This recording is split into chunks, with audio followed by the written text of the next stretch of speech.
Hello everyone, welcome to today's video, and in this video we're going to be looking at the quantization of the electromagnetic field.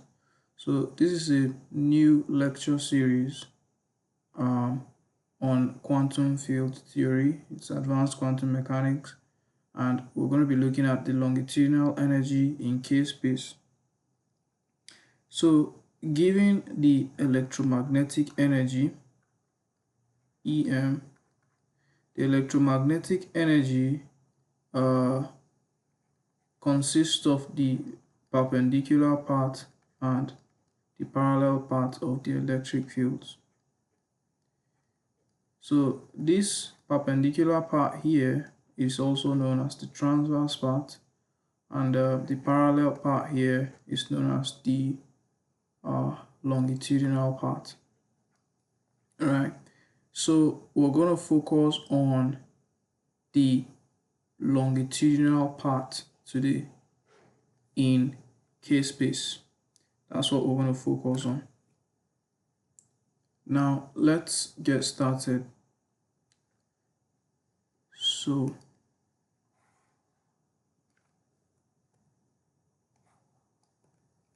we'll start by writing down the electromagnetic energy, the longitudinal energy. So the longitudinal energy is equal to epsilon naught over 2 times the integral of E parallel squared d cubed k.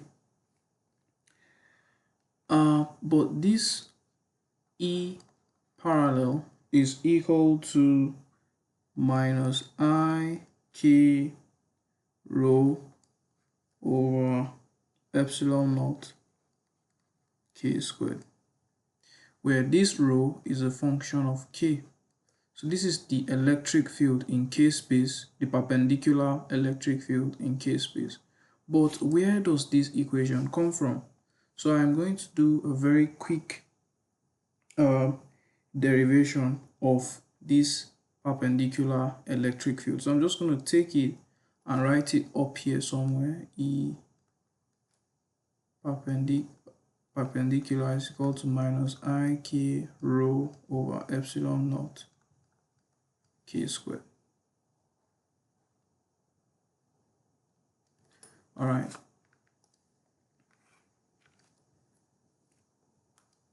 Now, to derive that equation, we'll start with the Maxwell's equations, specifically Gauss's law in the electric field, Gauss's law for the electric field. So nabla dot E is equal to rho over epsilon naught. This is E in position space. Now we will rewrite this in k-space. So to rewrite this in k-space or Fourier space or reciprocal space, nabla becomes ik, and then dot capital E will become small e equals rho. This is no longer rho of r, this is rho of k now over epsilon sub naught, like that. So the next thing we'll do is recall that E in k-space is minus I k phi minus small a dot. So we're going to substitute this in there, right? And what are we going to have? We'll have I k dot minus I k phi minus a dot equals rho over epsilon sub naught.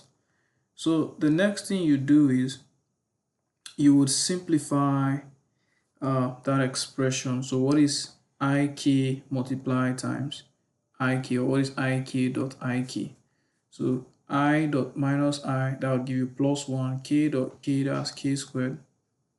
So you have k squared phi minus ik dot a dot, that would equal rho over epsilon sub naught. Remember, rho is in k space now. Next, notice that the ik dot here is the Coulomb gauge in k space. Remember, the Coulomb gauge in real space is nabla dot a equals 0. So in k space, it will be ik dot a equals 0. So this is the Coulomb gauge, k dot a equals 0. This is the Coulomb gauge in k space, right? So if k dot a is 0, you can write that k dot a dot is also equal to 0. That means k dot a dot here, this is 0. So what you'll be left with is k squared phi equals rho over epsilon sub naught. So let's write that down. K squared phi equals rho over epsilon sub naught.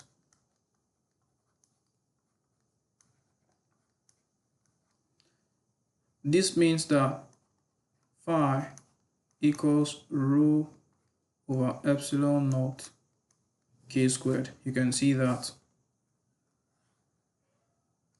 Next, remember, we wrote earlier that E, as the electric field in k space, is minus ik phi minus a dot.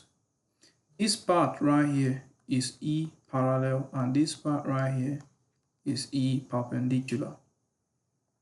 So we can split this. We can say E parallel is equal to minus ik phi, which means we'll have E parallel equals minus ik, and phi is this expression which we'll take and slot in there. So minus ik rho over epsilon naught k squared. You can see where that expression comes from, right? So that's the basic derivation of E parallel in k space. Next, since we're looking for E parallel squared, recall that E parallel squared is equal to E star E, right? So E parallel star E parallel, like that. So if E is minus ik rho over epsilon naught square, what is E star?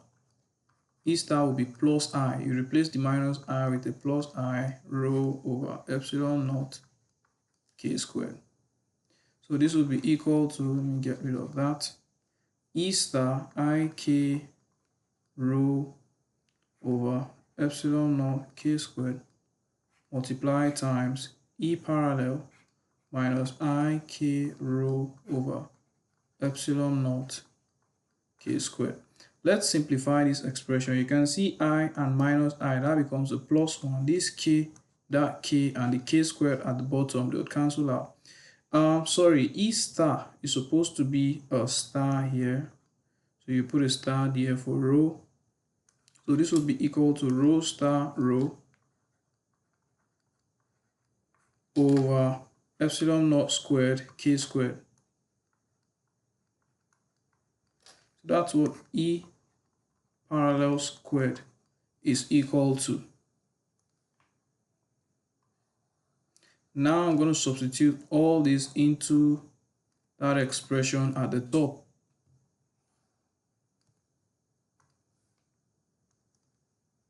So we'll have E longitudinal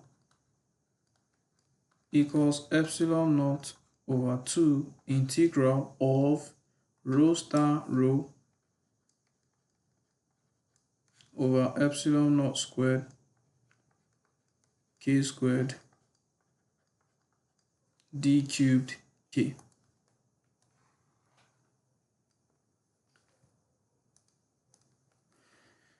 Now, in order not to make this video too long, I'll continue in the next video for the longitudinal energy in k space. So we'll continue from here in the next video.